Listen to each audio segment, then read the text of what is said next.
આજે સમાચાર મળ્યા કે થાનગઢની અંદર ટેકાના ભાવે ખરીદેલી મગફળીના ગોડાઉનમાં આગ લાગ્યો. આગ લાગવી, ટેકાના ભાવે ખરીદેલી મગફળીમાં આગ લાગવી અને એ ગુજરાતમાં આગ લાગવી, આ કોઈ નવી વાત નથી. એટલા માટે નવી વાત નથી કે અગાઉના જે અનુભવો છે, જે કૌભાંડકારીઓ છે, જેણે મગફળી કૌભાંડ કર્યા છે, એ લોકોને ખોટા રિપોર્ટો તૈયાર કરી અને બચાવી લેવામાં આવ્યા છે. પણ અહીંયા આજે મારો સૌથી મોટો સવાલ એ છે કે એફસીઆઈના ગોડાઉન આઝાદીથી લઈને અત્યાર સુધીમાં કેમ ક્યારેય આગ ના લાગી?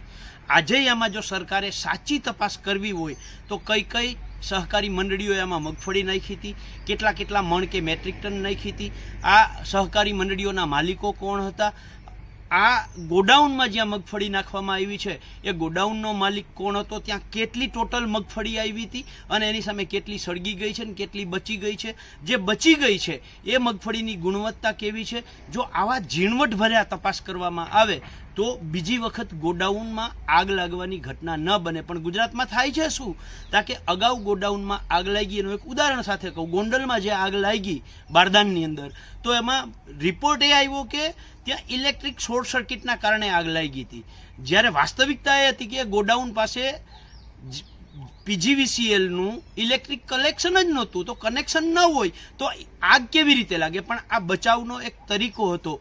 આમાં જો સરકારે વાસ્તવિકતામાં દોષીઓને સજા કરવા માંગતા હોત, સાંભળ્યું બહુ મોટામાં એક પણ મગરમચ્છને છોડવામાં નહીં આવે, પણ જો સરકારનો ઈરાદો સાચો હોત, સારો હોત, તો એણે વિરોધ પક્ષમાંથી 2 જણા લઈ, ખેડૂત આગેવાનોમાંથી 2 જણા લઈ, સત્તા પક્ષમાંથી 2 જણા લઈ, 2 અધિકારીઓ અને 2 નિષ્ણાંતો, આમ 8-10 જણાની એક કમિટી બનાવી અને જો તપાસ કરી હોત તો દૂધનું દૂધ ને પાણીનું પાણી થઈ જાત.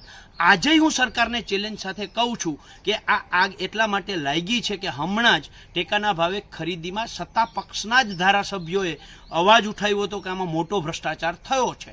આ મોટા ભ્રષ્ટાચાર જે થયો છે એને બચાવવા માટે આગ લાગી છે. જો સરકાર દૂધને દૂધ અને પાણીનું પાણી ઈચ્છતી હોય તો મેં કહ્યું એવી કમિટી બનાવી અને સરકાર તપાસ કરે તો વાસ્તવિકતા સામે આવશે.